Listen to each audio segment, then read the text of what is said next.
Maybe you're considering purchasing a property, whether it's for an investment or as a place to live, and you're wanting to make sure that you avoid costly mistakes. Buying a property is one of the biggest investments or biggest assets that you're ever going to purchase. So making sure you do your due diligence, which is effectively doing all of the inquiries and checks and balances to make sure that the property you're buying is firstly right for you, but also you're not going to have problems down the track, which could potentially be very costly. And in today's video, we're joined by Raymond, who's a qualified and licensed building inspector, who's going to share his knowledge of the types of things you need to look out for. He's also going to tell you why building inspections are really critical as part of your purchasing process. And while we're here, my name is Steve. I'm a licensed buyer's agent and property personal trainer, here to help you with any questions you have about buying a property. So if you want to pop your questions into the comments, I will promise to get back to you. And I hope you get value out of today's episode. Remember to subscribe, like, and follow my YouTube channel for more information about how to buy and secure a great property episode. Today, we are talking about building inspections and the importance of getting one when you're buying a property. It's important you do your due diligence to make sure that the property you're buying is right for you and you're not going to have problems down the track. And today I'm joined by Raymond from Jim's Building Inspections. G'day, Raymond. Hey Steve, how are you? Yeah, good. Thanks for joining me. And I just want to understand, what exactly is a building inspection and why is it important? Yeah, okay. Well, I suppose a lot of people have different views on what a building inspection is, but in a nutshell, we essentially go through the entire property, head to toe, external, internal, roof void, and obviously in some instances, subfloor spaces. And the main scope of the inspection is to try and identify any sort of structural defects or safety hazards. And this allows us to develop a really good understanding about the overall condition of the property. Unlike a car, you can't test drive your first home before you buy it. The only way to know for certain is to go under the surface and have a pre-purchase building inspection carried out. Not getting one done can leave you exposed to enormous repair bills and to rectify any sort of major structural defects or faults. I've inspected homes before where major structural faults have had estimations of repairs in excess of $30,000. So I think it's but it's also a negotiation tool. So anything that we do find, you can kind of use that as a negotiation tool for the purchase of the property. Yeah, that's a really good point. I know you did an inspection for me recently here in Perth, and just by having that building inspection done, I was able to negotiate $10,000 off the price. So yeah, really great tool for getting a better price on the property you're buying. So that's awesome. And what kind of stuff do you check for? What kind of things do you, I guess, look under the hood to check? Yeah. Look, anything that relates to the ongoing structural performance of the building, or anything that can lead to further deterioration or something like that. So this can be in a form of, I'd say, as an example, a defective roof member causing the roof to sag, major cracking, and depending on the location and the extent or the root cause of it, it can vary for different properties as well. So to pinpoint exactly what we look for, it's kind of an unknown every time. We'll go there and basically just assess the property. So anything that we can kind of detect or can physically see will be noted. I think where it becomes tricky is the classification of those things. It's important for people to understand that almost all properties will have maintenance issues, and to try and differentiate between those two is always a tricky one. But in saying that, anything that relates to any sort of deterioration of the property or anything that is defective in the property is what we'll look at and assess. Okay, and so I'm hearing some of the problems that might come up, they might be kind of longer term problems, which to me seems like it's probably more suited for an older property. What if I'm buying a property that's maybe 2-3 years old? Is there still any value in getting a building inspection done? Yeah, absolutely. So look, I think you're correct in saying that a lot of the older homes tend to show a little bit more deterioration, a little bit more wear and that sort of stuff. So we tend to see more sort of defects in the older properties, but that's not to say that the newer properties aren't defective either. A lot of the times, although we don't do compliance inspections, we report on defects of a property and unsafe conditions of it.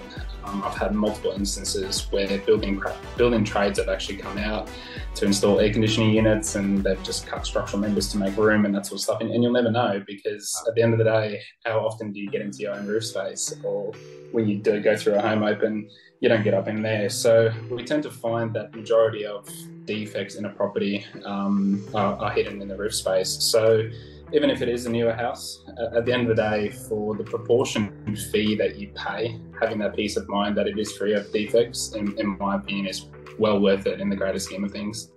Yeah, 100% agree, totally. And so in your inspection, do you also look at pest issues? Is that in a building report, or is that a separate report, or how does that work? Yeah, so you can get a combined inspection, and it's definitely something that we do. In my personal sort of experience and personal opinion, I think termite inspections are probably the most important. I think they're the most crucial, because termites are just detrimental, and they're concealed to the untrained eye. So by the time that you would notice them, it's probably too late for you anyways. So the inspection kind of comprises of 3 stages, where we would try and identify any termite activity and that sort of stuff, or any damage. But it's also important to point out conducive conditions. And to kind of break that down in a simple term, it's just any sort of environment that, that attracts termites to it. So anything that may introduce moisture to the building perimeter, or anything that will attract termites to the building perimeter. So although there might not be termite damage or any termites there, you still want to know about the conditions that are present and that sort of stuff. So, and then the last part of it will be to determine what sort of termite management system it has. And I think that is probably the most crucial thing. So there's a lot of controversy surrounding it, but I think it is so important for properties to have that termite management in place and understand it, and understand the warranties associated with it, and your obligations to it. So yeah, absolutely, probably the most important one of them all. Okay, yeah, I had Jim's do an inspection for me and check for the pests as well. And I remember getting a report and opening it up, and there were some photos of some termites in the poles in the landscaping out the front of the house. And it certainly comes a bit of a surprise. The wood had deteriorated, and it's literally meters from the house. So if I hadn't have had that report, I wouldn't have got rid of that wood, and potentially could have had issues with termites down the track. So yeah, those preventative measures is really quite simple. To throw that landscaping wood into a ute, take it to the tip, but it could have saved me, well, it has saved me potentially a lot of money in damage caused down the track. So yeah, great. And you did give an example before where you've saved clients money, but does any examples come to mind where a building inspection has potentially saved a client lots of money? Yeah, 100%. So about a year ago, we inspected this property and found extensive roof sagging. So it kind of falls in with that example that I gave before. And there was just a constant back and forth between the client and the agent, as you would assume.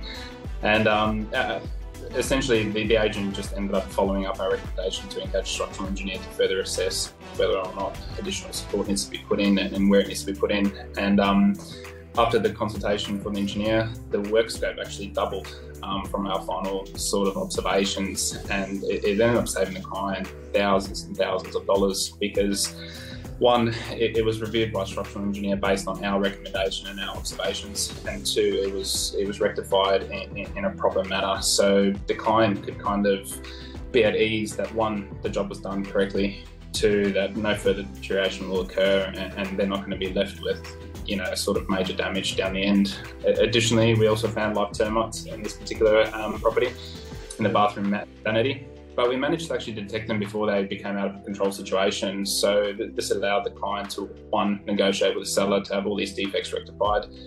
The termites were treated, and they moved into a property with peace of mind that their investment is secure. So yeah, it's absolutely crucial for people to get a building inspection and termite inspection report, because like that scenario, you can save thousands and thousands of dollars. Yeah, amazing. So yeah, small investment, but yeah, it can potentially save you a lot of money. And one of the comments I've heard from someone, they said that getting a building inspection is practically paying for bad news. What would you say to that? Yeah, look, I think that's an interesting one. I suppose building inspection reports give that off that impression. However, in my opinion, the purpose of the building inspection report is to identify defects. So it will just focus on the negativity of things. I think it also comes down to the client's experiences in the past where they've struggled to differentiate between what is actually a major structural issue and what's not. So for them, in terms of their contract, what was reported on isn't necessarily covered under their contract, and therefore to them they're just paying for bad news. But nevertheless, I think you still need to know about the defect, and I think you can still attend to it and sort of avoid that from further developing. So regardless of whether or not it's bad news or good news, at least you're aware of it. So in my opinion, I think it's the complete opposite of paying for bad news. Personally, I'd rather know exactly what the condition of the property is, and to the extent of that prior to investing what could be in my life savings. And taking the personal aspect out of, the aesthetics, you as the client need to determine what the property will give you. Our job is to assess whether or not there are hidden surprises that might cost you dearly later on. So if people consider that as paying for bad news, then I would say I'd want to pay for it. I'd pay for the bad news. Yeah, well, I guess it's better to have the bad news now, and then you can make calculated decisions, because if 5 years, 10 years down the track, something happens and it's going to cost you tens of thousands of dollars, then it's very hard to get out of that situation. So you may as well know up front. So I totally agree with what you're saying. 100%. Yeah. Well, Raymond, the information you've shared today, your expertise, it's been amazing. Thank you so much for being here today. If people need a building inspection or a pest inspection, where can they go? Yeah, look, clients can visit our website at www.jimsbuildinginspectionperth.com.au, or alternatively, they can just call our call centre directly at 131 546.